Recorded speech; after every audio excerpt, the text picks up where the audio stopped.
Секој доброволен пожарникар добива дневен надомест од 100 до 120 евра, во зависност од неговиот статус и висината на платата, тврди директорот на Дирекцијата за заштита и спасување Стојан Чангелов, одговарајќи на новинарско прашање дали дел од средствата предвидени за ангажирање граѓани за гаснење пожари може да бидат пренасочени кон доброволните противпожарни друштва.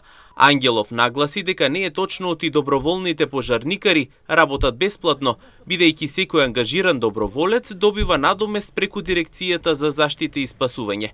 Според него со ова се покрива загубата што доброволците ја имаат поради отсуството од работа или од сопствениот бизнис за време на интервенциите. Право не е точно дека доброволните друштва тоа го прават бесплатно, напротив имат ценовник. Еден доброволен пожарникар дневно зема од 100 до 120 евра во зависи од неговиот статус и висината на неговата плата.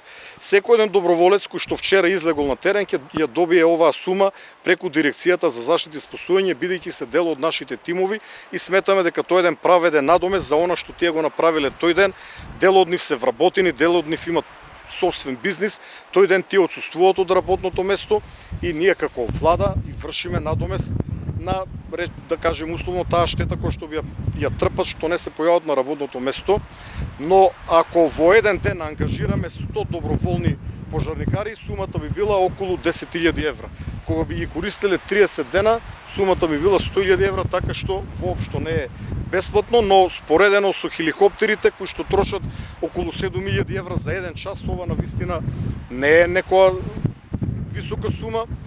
Ангелов тврди дека апелот не бил упатен до сите граѓани, туку првично до пензионираните припадници на армијата, полицијата и противпожарните единици.